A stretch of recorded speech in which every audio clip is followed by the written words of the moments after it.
Yes, we're now recording again. We are returned. This is Sam, your pop archivist, back again with another Pop Archives. And today I am joined by Steve Ammidown, who is another friend of mine who I owed an episode because of a defunct podcast we tried to record that had issues. So, Steve, welcome back to a show of mine. Thank you for having me back. Yeah. I'm happy to be here. I love talking about this stuff. Yeah. And I love this movie we're going to talk about. Yeah, because based on the title of this video that when it eventually goes up we'll have, we are talking about Red. 2010 Red. Yes, there is a yeah, what is the other movie? Is that like was it no, not Dustin Hoffman, was it? No, it's actually in 2008 Brian Cox started a movie called Red that's about a guy whose dog gets shot. Oh. And then in 2010 he also stars in a movie called Red in which he plays a Russian agent. So it's very confusing. Then there's a Polish movie, I think Polish or French, from the 80s called Red, which is a different film entirely. There's just too many reds, man. It's just a lot of red. Yes, I mean it's a good color. I mean it's why I'm wearing it. So. Yeah, I figured this would be appropriate. It was wear something red. And right. Also great for Brian Cox, just really like starring in a lot of those like similarly themed, colorful movies. Exactly. So yeah, we're going to talk about Red. When we originally talked about this on the defunct podcast episode, it was also a continuation of you basically on Twitter calling me out and saying I should write about Henry the Records Keeper, who is our featured player basically for this movie. So I'm just saying that this was a call and response. I did so.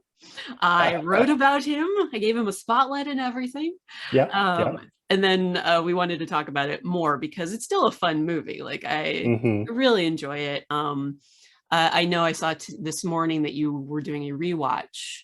I was going back through my notes and some of the things that I picked up on the last time I watched it, and sort of even thinking about it more since our last conversation. So you know, it's an odd onion of a movie, right? It really is. On its surface, it's very much a big dumb action movie, but there's a lot more there. So yeah. With that being said, let's probably because we're going to do some spoilers, not a huge amount. We're mostly talking about Henry, but in order to talk about him, we have to kind of talk about certain things that happen in the movie. So Red, for those who don't know, the 2010 Red, is based off of the comic book by Warren Ellis and Cully Hammer. Or Hammer, I think, who did a limited 3-issue miniseries for, I believe, a DC Comics imprint. It's very short. It tells the story of Frank Moses. The comic book is very different in terms of how it's adapted for the screen, but kind of the nuts and bolts of it is that Frank Moses is a formerly retired agent of the CIA. He is considered Red, which is retired extremely dangerous, because he's good at what he did. And then he finds himself under attack by the CIA, basically, and has to figure out why they're trying to kill him, which they essentially carry over into the adaptation as well. But I think in the comic, it's just Frank. I don't know if he has a cabal of people who are like helping him out or. Yeah, I don't think there's a crew. Yeah, in the graphic novel. Yeah, no. It's a very different experience. Very much so. So in the movie, Frank Moses is played by Bruce Willis, everyone's favorite action hero, and maybe, I don't know. And he is joined by Morgan Freeman, John Malkovich, Helen Mirren, was it Richard Dreyfuss, I believe, Karl Urban, and our favorite Ernest Borgnine as Henry the Record Keeper. And very much the movie is kind of going into this territory of old dogs versus new dogs, especially old CIA versus new CIA, which fits very well with an archival conversation as well. Steve, what I haven't actually rewatched it recently. I know it's on HBO Max now. You can watch it and its sequel. But how does it hold up upon a second, third, fourth viewing? I mean, I think it's really interesting. So it's at heart, it's a movie about information, sort of who has it, who doesn't. You know, Frank Moses at the beginning is very much in the dark on like, why is anyone trying to kill him? But there's lots of little layers. Like there's a scene at the beginning where this is where you think it's, if you walk into this movie not knowing anything, at the beginning you're going to think it's a rom-com. Yeah. Frank Moses is talking to this woman at the Social Security office, played by Mary Louise Parker. Yes. And they're talking about romance novels. And Frank is actually gathering information from her by like taking the titles of these romance novels and then reading them, and he's kind of flirting with her. Yep. Anyways, it moves on from there. But yeah, I think thinking about it as like sort of what you were saying, the old dogs and new dogs, and sort of knowledge and wisdom and all of these things, and trying to stay one step ahead of each other. Yeah. Through the whole movie, I think is really interesting. It's also just incredibly funny, and it's a very tight movie. Like there's not a lot of wasted dialogue or scenery, and it just like moves along super quick. There's also that one, I think it was that shot of like Willis coming out of the car or something like that. I think was one of their big effect shots that they were like really pushing. I haven't seen it in a while. How do those effects look? It's a little dated, especially if you watch it on sort of a digital medium. Like you can see that the car is CGI, and you know, like he's in a different place than the car is. Yeah, you're like, But if you throw yourself into it, if you kind of take it as you know, like you're watching an early Fast and Furious or something, like, you know, you throw yourself into it, it kind of goes away after a while. You're like, okay, I can ride with this. I think it was also made around the same time, because I think the movie Wanted had come out maybe I think a year or two before, something like that. So that was also based off of a graphic novel where I think the protagonist actually looked like Eminem. And then they cast James McAvoy, right? The most non-Eminem looking person. Yeah. But I think, that movie was kind of made in a weird response to that. Like it's another, because you have like, again, the old guard versus the new guard. And I still haven't watched Old Guard. I hear that movie's really good too.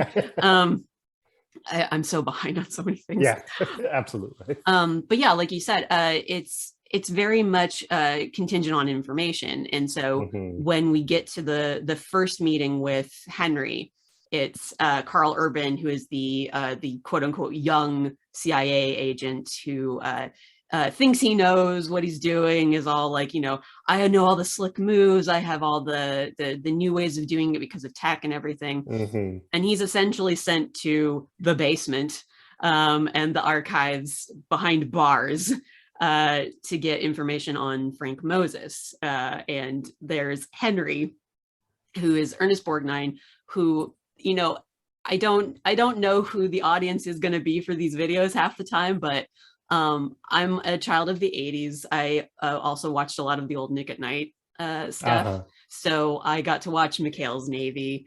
I've seen Borgnine in a lot of other, you know, stuff, but he was primarily known for that. So seeing him is just kind of like, aw, Ernest Borgnine. Well, and he was 93 when they shot this. Oh Lord. And he just sparkles. He does. Right? Like compared to a lot of sort of actors who are in their 90s, like he's just like, he's fully present. Like he's very much inhabiting this role of Henry. Yeah, he knows what he's like. He read the assignment. He knows who he's embodying. I mean, I think he's the oldest actor in the movie, because he's several decades over than Willis. I mean, in a movie of older actors, like he takes the cake. So but he also feels like at times, I mean, other than Malkovich, who just eats up whatever scenery he's in, and he's amazing in this movie. But Borgnine just kind of like you said, he sparkles. He, like, you can just kind of see that that spark in his eyes, like especially Mhm. because Henry himself is kind of a fanboy of Frank Moses. Right. So when like Karl Urban's character shows up and is just like he wants the file, and I love that the file is they're physical files. Yeah. They're these like Yeah. like especially Frank's is like this huge like mound of paperwork that's heavily redacted. Like all the black marks on it. Yeah. And it's marked as archive copy, like it's clearly yeah.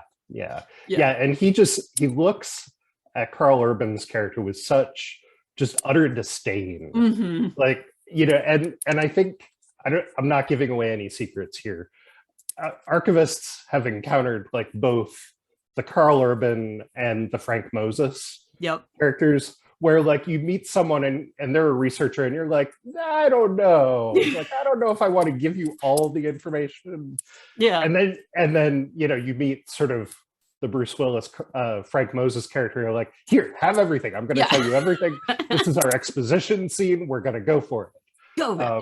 Yeah. So that's just one of the things I love about Henry in this movie. So yeah. Yeah, he's very much because I think when we previously talked about this, we talked about institutional knowledge and how a lot of archivists kind of find themselves in this situation where you are either like the young one coming in and there's someone who was either previously occupying the position or is there and can help you with the transitioning process, but they carry with them all of this institutional knowledge that when they go, unless they've written down their processes or some kind of documentation, they take it all with them. Right. And Henry kind of embodies this idea of institutional knowledge because other than the files, he knows just as much about these cases or the people who they're trying to access information about. Right. And he never once like looks at a computer or a Rolodex or anything. He knows inherently where these files are. Yeah. Which is very realistic. Like I feel like we've all, as archivists, been in that situation where you're like, oh, I know exactly where that is. I don't have to check. I can just grab it. I think that's a double-edged sword though, because you have you have the archivist as depicted in media who knows where everything is. And then in real life, sometimes you know where things are, especially if you've like been recently working on it. That's how it was for me when I was working. It was always like, oh, you need that thing? I just worked on it. I know exactly where it is now. Yeah. But then there are other times where people are like, I need this thing. And you're like, okay, I'm gonna check and see if we have it. So I think it's really interesting how Henry can embody that aspect of being an archivist where you're like, yeah, I have that institutional knowledge and I have that kind of like didactic memory of where it all is and everything. But he's also a stereotype on top of it, where you're just like, no, we don't know where everything is. Like depending on the repository or institution, we can't possibly know where everything is, because if we did, we wouldn't have lives or families. I will point out though, there's no dust. There is no dust, yes. Yeah, it is a very clean room. It is. Which I appreciated. Yeah, very clean room behind bars. Right. There's the combination lock like changes every 6 hours. Yeah. Which we learned later on when Bruce Willis goes to visit Henry, that like, this doesn't exist. Yeah. Right. Like the high security. Urban's character. Yeah. Karl Urban's character says like, I didn't even know this existed. And Henry looks at him and goes, it doesn't. Yeah. And it's like, yes, okay. The one instance where you're like, yeah, no one should know about this place. Right, exactly. In most cases, you're like, that's kind of like the groaning point for an archivist when they're like, I didn't know this place existed. I was still getting that up until, my current job ended, where people were like, I didn't know we even had an archives. Like, right. Yeah, it's interesting. But in this case, it's like, no, that's exactly how this should be. Like, no one should know this particular archive exists, even though every institution should probably have an archives. Right. One would hope. Especially the CIA. Yeah, it just seems like the kind of, it's definitely the kind of institution that would have an archives. Yes. And if they didn't, you're like, something's wrong. Yeah, they definitely have librarians. I know that. I don't know if they actually have like a physical archives at Langley, but I'm pretty sure they do. Hey, CIA, if you're watching. Which we know you are. Yep. Hello, my designated CIA officer and FBI agent. And NSA. And I mean, you've got to have at least, 3 or 4 people monitoring your activity at this point. Yeah. So yeah. it's like, I'm just going to name you all Bob. So, hi, Bobs. That's a different movie. Yeah. But everyone's got a Bob. Yeah, exactly. Yeah. So it's always fun to like go back to this movie and kind of just enjoy it for what it is. I mean, because like you said, it's a dumb action movie. That's an adaptation of a very short comic, and they take a lot of liberties with it. But then it's just like you have this great ensemble cast that you can kind of just get kind of lost with, because I mean, it's just some of the best actors ever. I mean, and who knew that Helen Mirren could be a badass? I mean, it was so good. She's perfect. She's like a Martha Stewart hit woman. I mean, it's a perfect role for her. Like somehow it I mean, this is true of Helen Mirren in most things, but it looks like a role she was born to play. Yeah. Right? Like she just looks so comfy in it. And it's like, okay, remind me not to get on your bad side. Exactly. It's like, who wants to get on the bad side of an older British woman who can just handle a gun like that? And oh man, it's so good. And I know you were saying that you noticed some things that you didn't before. Are there anything that comes to mind? It doesn't even have to be related to Henry if you want to bring them up. Yeah, I mean, I think just to go back to that theme of information, like there's a scene where Willis has been trying to track down this New York Times reporter. And he ends up finding a call number. Yeah. And it's a Library of Congress call number or something along those lines. Yeah, because are they in the Library of Congress or just a library? Because it's like a card catalog or something like that? Or yeah, it's like in I think it's at NYU, and I think it's in like their Chinese history section or something. But there's that, and then there's a scene where they go to visit Marvin, and they go underground to his bunker. Yeah, and it's like, he's got the Henry or Frank has this list of names, and Marvin's like, I have to go check the files. Yeah, and so like he has his own set of files within his bunker that is part of this whole thing.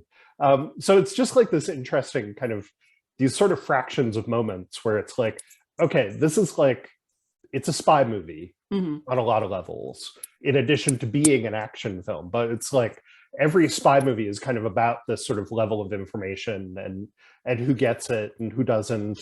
Yeah. And things like that. Yeah. I watched Tinker Tailor Soldier Spy for the first time about a month or two ago. And exactly this, I mean, it's the same premise. It's like, maybe not the same premise, obviously, but the information angle, what you were just talking about, entirely the same kind of like concept. And like all spy movies, like usually the impetus behind the whole plot is reliant on someone having information that someone else doesn't. Right. Yeah. And so it's like the person who doesn't have them, which is usually our protagonist, because God forbid they had all the information that they could possibly need when they needed it. Right. Yeah. And oftentimes I feel like those spy movies, because it's like when that first Mission Impossible movie came out, it's always a list of names. It's like it's a microfilm or something that is like this mundane ephemeral thing all of a sudden has like this tremendous importance. Which I think which is really interesting too, because when you think of like how an archives, can function sometimes, it often is trivial information that ends up becoming a much bigger bigger piece of a bigger puzzle, a small piece of a bigger puzzle kind of thing. You're working with a limited amount of information that then leads you down a rabbit hole of other information, depending on like what you're researching or what you have on you at the time. Right, which is and that's kind of what happens when Karl Urban goes to the archives Mhm. and he gets like this heavily redacted Yeah. set of information. So he knows like this little tiny piece of the picture, but like Henry has seen the files and Yeah. Frank Moses was there, and like everyone knows what actually happened, except for Karl Urban, who kind of functions in the dark for most of the movie. Yeah. And he's pretty okay with it too. Like because the whole conceit of it, him being like, no, I know better. I have better access, better tech. But then you really think about it, it's like you didn't experience the event, you didn't read the original file, you were probably not even born when all of this happened. Which I don't know. I think Karl Urban was in his 30s when he was doing it, but given, I don't know. It's always weird because you take the age of the actor versus the age of their character. Right. And you're kind of like, okay, I don't know which we're kind of going on, but I'm going to assume. Although Julian McMahon's character seems to be about the same age. He seems like he's in sort of his 30s, early 40s. Yeah. So it might have been like El Salvador in the 80s kind of thing. Yes. Who doesn't remember? Yeah. We're all there. Who doesn't recall the South, Central and South America in the 80s and all the perfectly legal activities that were happening at the time? Exactly. Oh, yeah. You always got to love a good South America. We were probably in the cocaine business. Unseating dictators for our own purposes type. Right, absolutely. Yeah, totally the absolute function of the CIA. Yeah. Right, Bob? Yeah, exactly. Exactly. And I love that about Marvin too, like what you brought up with he has his own files. Right. Which I think is also an interesting contrast because you have the CIA archives and Marvin's archives, which are two very, they're both curated in their own way. Yeah. It's almost like, and again, I'm giving away secrets here. It's almost like an archivist at work versus an archivist at home. Mm-hmm. It's a very different system. Yes. One has a catalog and a list, and the other one is just purely powered by, I know where that is. Mm-hmm. Yeah. It's an interesting, because you're also dealing with a very hyper realized version of the CIA and Marvin. So what is the CIA's collecting policy? Like, what are they doing with those records? Because obviously Frank Moses has been retired for some time, but it's just like, how long are we keeping these records? Are these an indefinite type of, when do they become declassified? Do they become declassified? Can you put in a FOIA request? Probably not. We should give it a shot. You never know. Yeah, I'm going to put in a FOIA request for Frank Moses's files and see what I get. Yeah, you never know. You never know. That is true. What if we did that? What if I filed a completely bogus Freedom of Information? That's how you get a file started on. There we go. If we don't already have a file somewhere, that will get me a file. Be like, what is this woman doing? Yeah.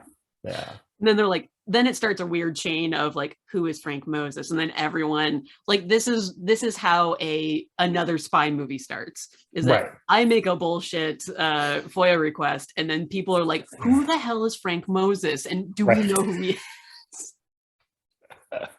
And people are knocking on your door and going through your mail. Yep. Well, yeah. Okay. You can look at that Bed Bath and Beyond coupon I got there today. Exactly. Oh, I'm sure the Bobs will enjoy that. They can go to, they can get a free, Bissell cleaner or something like that. Right. Exactly. Which was their goal the whole time. Yep. Oh man. Is there anything because it's one of the things with talking about these properties is that there's really there's only so much within the material that you can go for before you're like, okay, I think we've exhausted Henry a little bit, because he only has 2 scenes in the movie. Right. He's got 3 minutes of screen time. Yeah. I think. 3 or 4. Exactly. But it's, I mean, it's a very impactful 3 scenes, at least 3 minutes of scenes for us as archivists. We're like, yeah. That's meaningful. That's our guy. Yeah. It's unfortunate, I think, in a lot of cases, because with, you know, trying to do these like looks at archivist characters within movies, which you rarely get like more than a few minutes with, you know, with an archivist. At least with Henry, you get some character development in that he has a personality. Right. Yeah.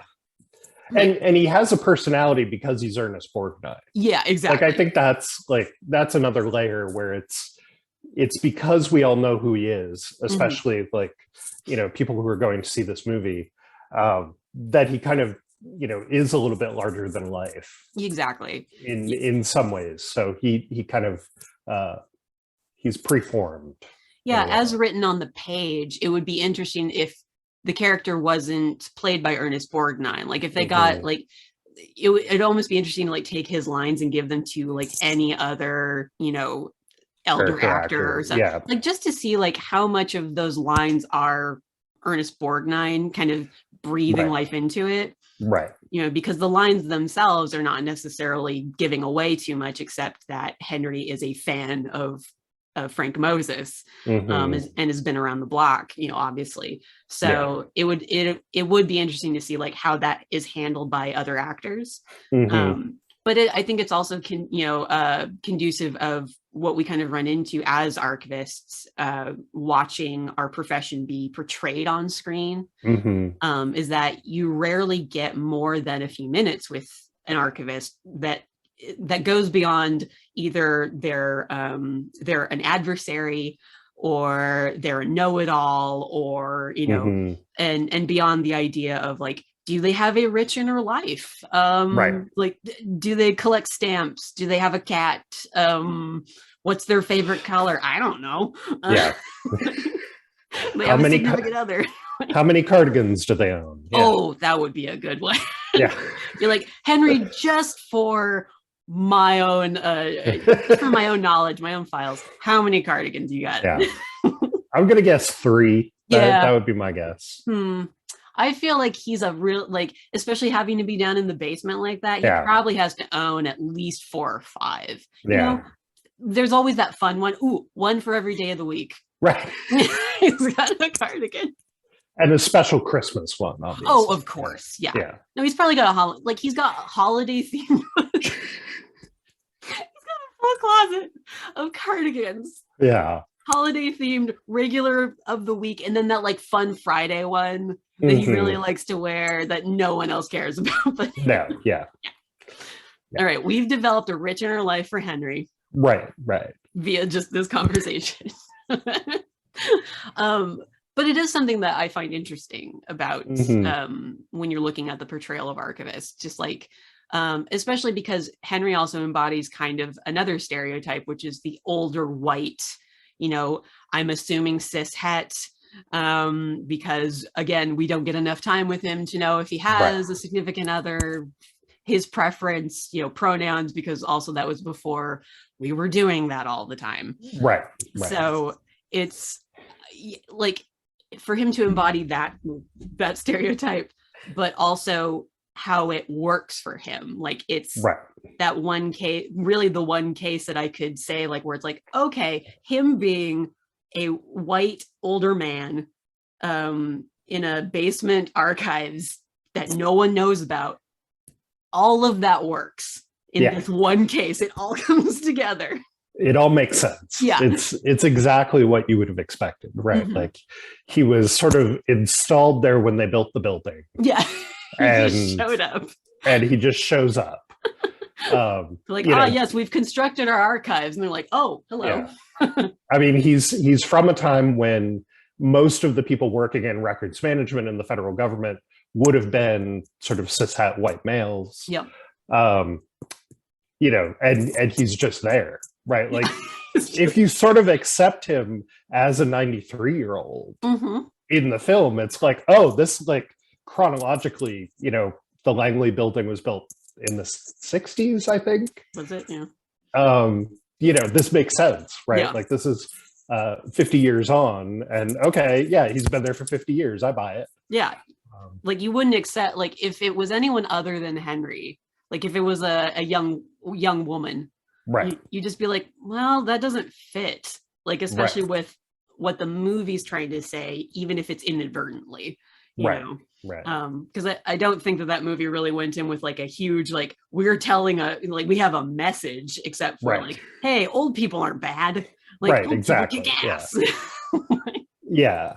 Well, and Mary Louise Parker's character is sort of the flirtatious character. So like, yeah, having a younger woman who maybe flirts with Frank Moses doesn't work. It doesn't fit the that would be the stereotype role for that particular actor.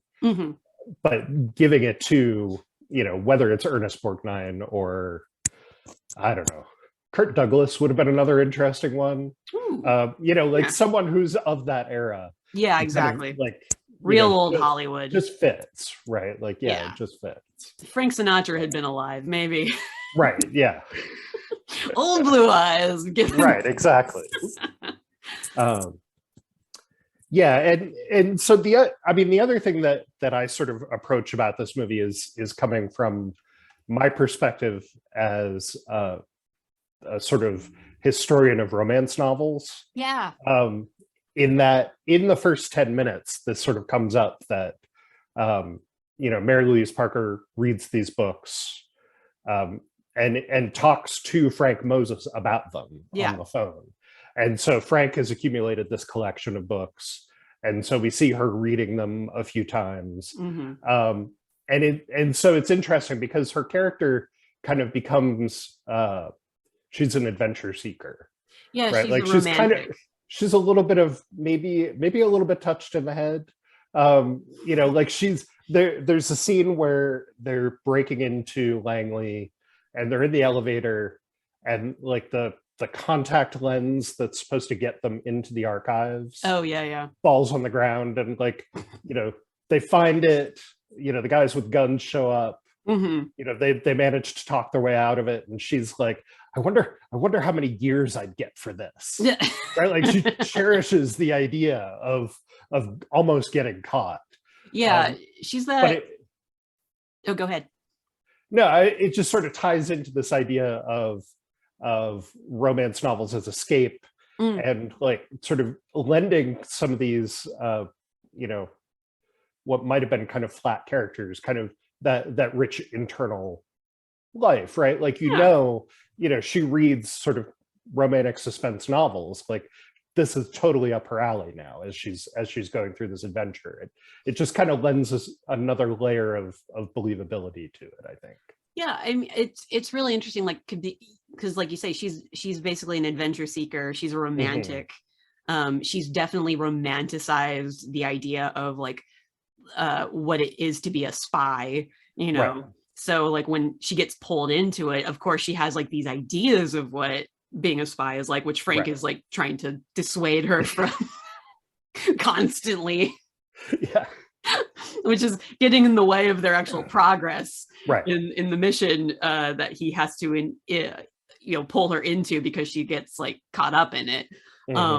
But yeah, it's and I think because she's also like she's considered part of the younger generation, right? Mary Louise Parker, even though her and Karl Urban are probably closer in age.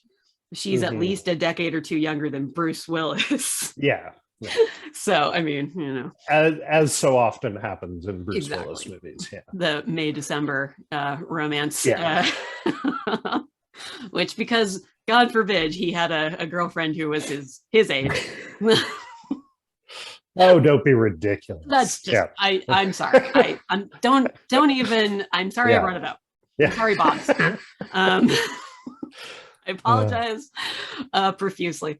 But yeah, it's like it's an interesting contrast too, because you have like the Karl Urban character who thinks he knows what he's doing, thinks he has all the information, and then you also have the Mary Louise Parker character who is romanticizing like literally everything that's happening around Right. her. And thinks she actually has an idea too of like how this will play out. Like she's, trying to create scenarios wherein she's, either kind of like either a damsel or she's taking action. And all of it's like, oh, and Frank will rescue me, or, and Frank will go along with this because that's what spies do. Right? It's like, no.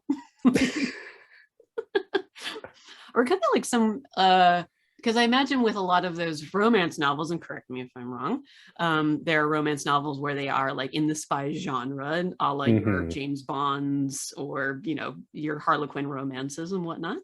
So that she just envisions that like, oh, we'll have this grand adventure, and then he'll take me and he'll kiss me and all that kind of. Right. Like the sort of standard plot of a romantic suspense is, the female character is this sort of strong, take charge character who like almost kind of brings the man along. Yeah. In the story, and either they're in conflict or they're not. Like it depends on the story, but it's kind of this. It's usually more of a she saves herself kind of thing, and then like she gets kissed at the end, and that's like a bonus. That's the reward. Right? Like it's not her raison d'etre, but it's the bonus at the end. So it's interesting to see that sort of plopped in, right? Like it's not something you would typically see in a spy genre type thing. And it's a nice melding even in the movie, because like you say, when you start it seems like it's going towards this weird like romantic comedy kind of angle, and then it becomes a spy movie, and then they have to meld them together. Like Frank Moses and Sarah have this very touching, nice conversation. They're going to meet in person, and then like 3 minutes later the like CIA wet team is they're like perforating Frank's house. They've like cut a hole in the wall with bullets. And all of a sudden it's like, oh, we're in for a different movie now. Got it. Okay. In case you didn't see the trailer, don't worry, folks. Exactly. And if I remember correctly, the first time I saw this, I went in cold. Oh yeah. Like I knew on its surface it was an action movie, but I didn't know how it was going to get there. I was like, oh, all right. Yeah, this is fascinating. Yeah. And then when they bring in like even more of the ensemble, and I think by the time you get to John Malkovich, you're just like, all right, if you're not on board by now, I don't know what movie you thought this was, but this is not it.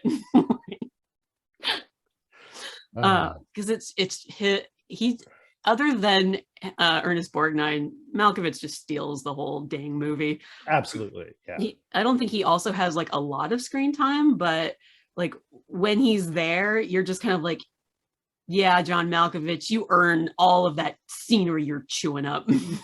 He just kind of owns it, right? Like he's mostly delivering kind of one-liners, and just being like he does a lot of physical work in this movie. Being John Malkovich? One might ask. One might think. Yeah. But like he's doing a lot of physical work in this movie. Yeah. And he's not like doing sort of extended pontifications or whatever. No, that's Morgan Freeman's area. Right, exactly. So it's a really interesting sort of use of him as almost like an action hero. Yeah. Which by that point, by 2010, I don't think that's how we kind of thought of him. No, he's just that really quirky actor that shows up in things, and says a weird line or two, and you're like, oh, okay, yeah, fair enough.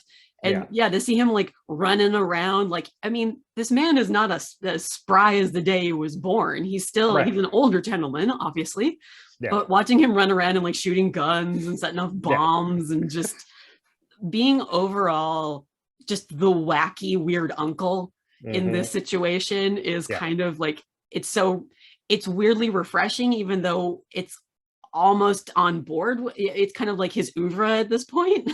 Right. Yeah, exactly. Yeah. Like you could almost picture even like Bill Murray in this movie. Like it's kind of true. like you just sort of keep throwing these characters in, and with the actors being sort of who they are. Like, they're all just very much on point. Like, I just think the casting director deserves awards for this one. Yeah, they should.